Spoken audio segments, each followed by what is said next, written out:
Hi folks, let me read a letter to you that someone wrote to me.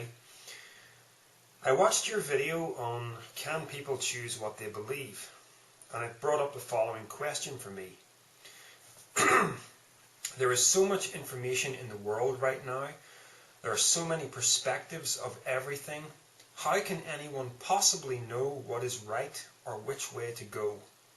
Even if they are highly educated, what dictates the outcome? Trying to stop the evangelical psychology in my mind, it kind of feels like there's nothing to grab onto. I feel that everyone's points are valid because it's their experience and not mine.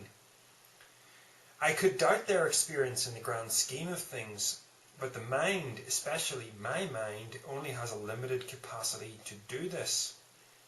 What's the point? And even when you answer that, it is only your experience ultimately. I've already responded to this person privately, but the message stuck in my mind and I kind of wanted to make a video on it because I think I could say some things that will be helpful to a lot of people who feel that way, because that's the way I used to feel. Back when I was a Christian, I was only moderately convinced of it, and I was dealing with a lot of confusion and bewilderment. And that was true even also when I was an atheist, because I could never really make either paradigm work. But when I came out of that, and again, this is just my perspective. It kind of started with the understanding that the real truth was not going to be found in some kind of package deal, that I would have to work towards it. And I started having this sort of intuitive inkling that it was to do with what I now come to call non-duality or non-dualism. Generally, that's the view that underneath the surface of reality as we perceive it, everything is one. There is only one thing.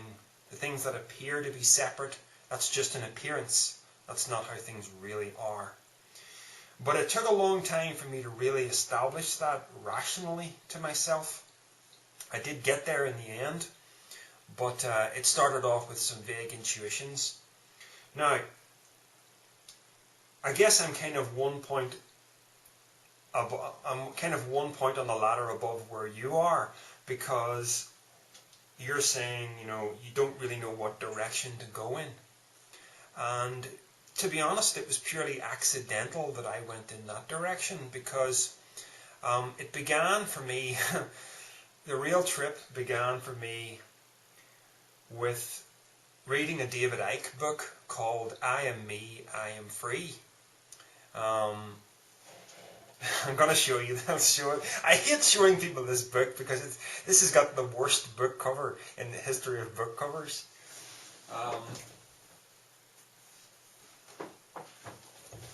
There it is. David Icke almost showing his naughty bits. Now, as you know, I have been critical of David Icke in previous videos, and I'm not undoing that criticism. I think he's a very flawed guy in terms of the way he thinks. But he was just the right sort of voice for the right time in my life.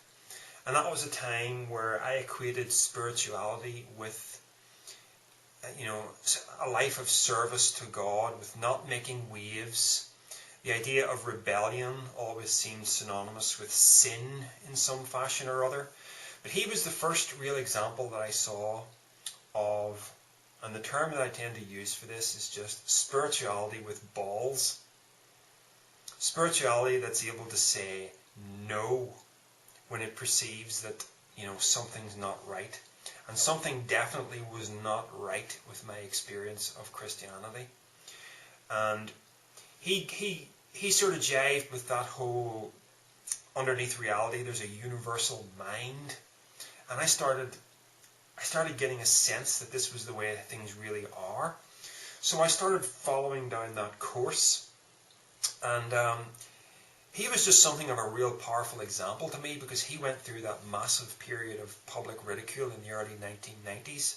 Admittedly, for doing something that was kind of silly, which was to present yourself as if you're the Son of God. Something that he later, learned better about, but back then it was like, but, something good came out in his life from having faced that and having grown through that experience and being able then to be that example to other people who are having to undergo an experience of separating yourself from the common herd and being an individualist, which is what I had to do, and it cost me several important relationships in my life where I was no longer acceptable because I had chosen to rebel against what they perceived as was the right thing to believe in. I'm in danger of getting sidetracked here from what I really want to talk about, but I kind of just want to give you this background. And the point I'm really getting at is when I started going in this direction, this idea that I didn't need this package deal anymore, it wasn't a case of the Bible is true and it's all you need. It awoke in me an explosion of learning. And that learning, at the start I was so impressed with David Icke. I tended to read a lot of David Icke books, and I was reading books on that New Agey type of spirituality, but I started to expand, and as I discovered that there was a reality to psychokinesis, psi, through my own experimentation, I started expanding on that, and I wondered, was there any under the surface, was this the same thing as magic? And I started researching LaVeyan Satanism and other forms of occultism, like Peter J. Carroll's Chaos Magic, Michael W. Ford's Luciferianism, stuff like this. Also looking into parapsychology from the more scientific perspective of people like Rupert Sheldrake, Dean Radin. Now I needed to know all kinds of other things too. I needed to know about the mind. So I thought, right, I need to read something about the mind. So I got a little book written by Paul McKenna, who is a well-known hypnotist here in Great Britain. And I learned something about the mind and how the subconscious works. I thought to myself, okay, the scientists are talking about the Big Bang and everything. What exactly is that? How does it work? Is it true? So I read Stephen Hawking's A Brief History of Time, and I learned something about the Big Bang and about black holes and other stuff that I didn't know before. The theory of evolution was another thing that I just didn't understand, so I read Richard Dawkins's The Blind Watchmaker. Now the point I'm getting at here is, the way I work is, I ask myself, okay, what avenues of learning do I not know about that might have an effect on my worldview? And then I simply get something on that subject and I read it. And I keep on expanding and expanding and expanding. I mean, at the minute, I've got a couple of books. Here's one here. It's just called World Religions. And it's really a book aimed at the high school and junior high school level. And it's a huge book, really well illustrated, on world religions. Yet it's only 200 pages. It's not going to take me forever to read. It's going to give me an overview of the various religions in the world. It even goes into things like the Jewish Kabbalah, which surprised me. So again, that'll take me maybe a few weeks to get through, and I'll come out the other side of that knowing some things I didn't know before.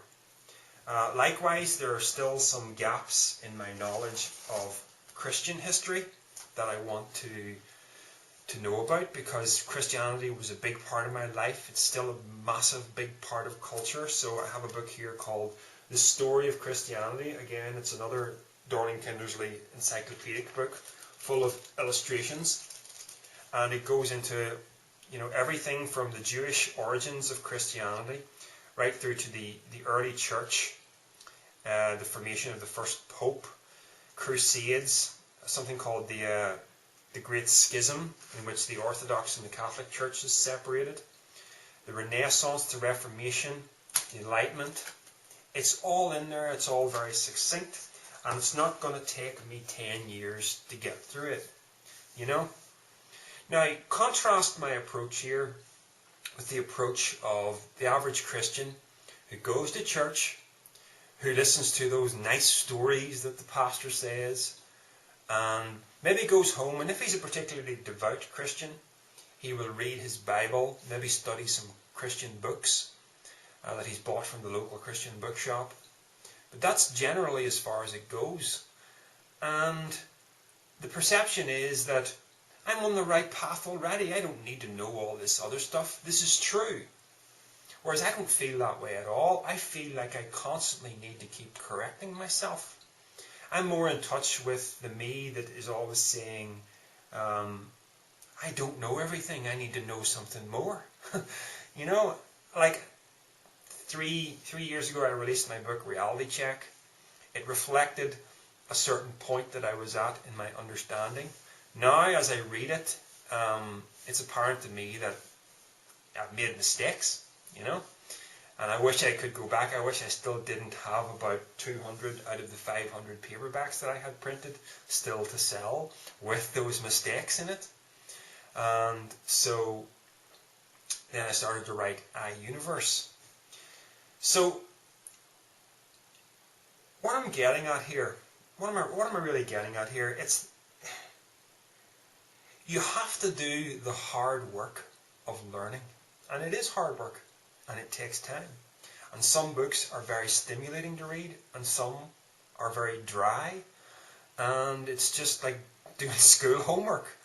But if you want to know stuff, you've got to do the work. But underneath all of this, there are these moments of incredible joy as you suddenly read something and you realize that you can connect what you've just read here to this other topic over here, and you realize you've suddenly grasped something that hardly anyone ever sees. I mean, I had that experience when I was reading A Brief History of Time, and I was learning a little something about the laws of thermodynamics. And the second law of conservation of energy is that energy cannot be created or destroyed. Now, if you only have a frame of reference that is purely scientific, purely materialistic, purely dualistic, then you're not going to see certain things that I see, because I also have a head for philosophy and for forms of thinking that are more Eastern in flavour, because I've read stuff on Eastern philosophy. So I realize that this concept that I have in my mind, that I tend to call the infinite, that I can also call the ground of being, you know, it's the uncaused. It's something that was neither created and cannot be destroyed. But if you look at the principle, the conservation of energy, that's telling you that the physical universe itself, that all of the energy of it cannot be created or destroyed. Therefore, it is synonymous with the infinite. It is like a materialistic expression of the infinite. And I don't know if any of this is kind of sticking. Maybe you need to do a lot more reading for this to stick. But when you realize you've joined certain dots here that are really mind-blowing and hardly anyone gets to see, those are the moments that make all this learning worthwhile. And it's not like you've got to consume 30 books before you start to get anywhere. You'll start joining the dots. The thing is, just stop looking for the package deal. Stop looking for the one book that is going to give you the whole truth. You won't find it. In a sense, my book iUniverse is my own personal attempt to try and bring together everything that's really important that I've learned in the last 4 years and bring it into a coherent worldview. But again, no doubt there are points where I've got it wrong. And at the moment, you know, when I look at iUniverse, it looks great on paper, it sits well in my mind, and it makes me think that I'm really on top of things. But undoubtedly, when someone else reads it, they will have a different frame of reference, and they'll be thinking, oh, hang on a minute, Darrell, you got it wrong there on page 56 where you said X, Y, and Z. And I actually welcome people who would inform me of things that they think I've got wrong, because then that helps me to correct myself, which is what I always want to do. So you can see my approach is totally different from both religious dogmatism and also the scientism that infects the scientific arena, where people tend to think that they can treat scientific principles in a religious fashion as if they'll never change, when that is not the way science works if you really understand science. Everybody respects Isaac Newton, but as we know, the stuff he came out with had to be tweaked a little bit. And even Einstein's relativity has to be now taken in the deeper context of quantum theory. We keep moving forward and we keep realizing that we've made errors along the way, and that's the way it is. So I'm saying all this, and I'm being very long-winded, but I'm saying all this to try and excite within you a passion for learning. It is not something that happens all at once, but it is something that is joyful to pursue and is probably a lifelong pursuit. And if you're someone like me, it's something that you can tend to obsess over. But prior to 4 years ago, when I abandoned Christianity, I didn't really know much of anything. I had a high school education. I've been to university, but that's a computer qualification, so it doesn't really have... my general knowledge stopped after I quit high school at age 16, and everything after that was specialized. So you could say in my Christian background, the highly intellectual branch of Christianity that I was involved in for 20 years, that gave me a very good grounding in understanding Christianity. But anything else, it's just stuff that I have learned over the past 4 years. I used to read nothing but fiction, but now 3/4 of my book reading is taken up by non-fiction. So, and maybe you feel, maybe some of you feel that you're not capable of the kind of intellectualism that I pursue. But you won't know until you try. And I know not everybody is capable of this, because there's a distribution of talent among the human race. I'm good at this kind of thing.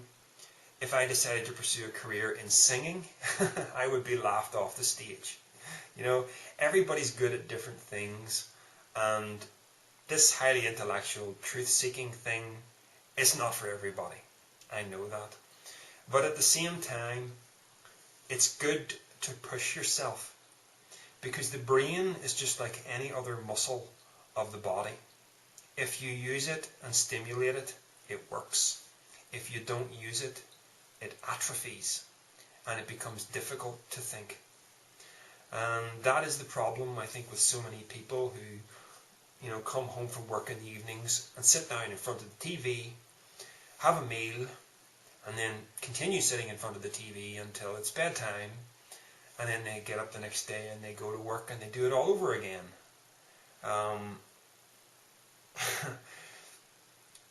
Fair enough if you want to live like that, but that strikes me as that's no way to live. That's a very depressing kind of existence.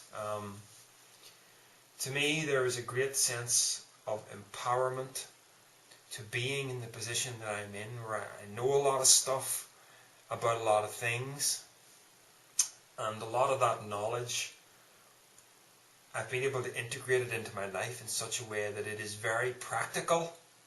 And although my life appears just like anybody else's life on the outside, in here there are things going on that do me a lot of good psychologically, in a way that I missed out in those 2 decades as a Christian, and also in the time I spent as an atheist who didn't know a great deal of things, who was very confused and bewildered, but just didn't have the get up and go to really start reading books and learning. So don't be daunted by the task. It is a task, but take it from me, in 4 years of pursuing this, it is well worth it. And that's all I can say.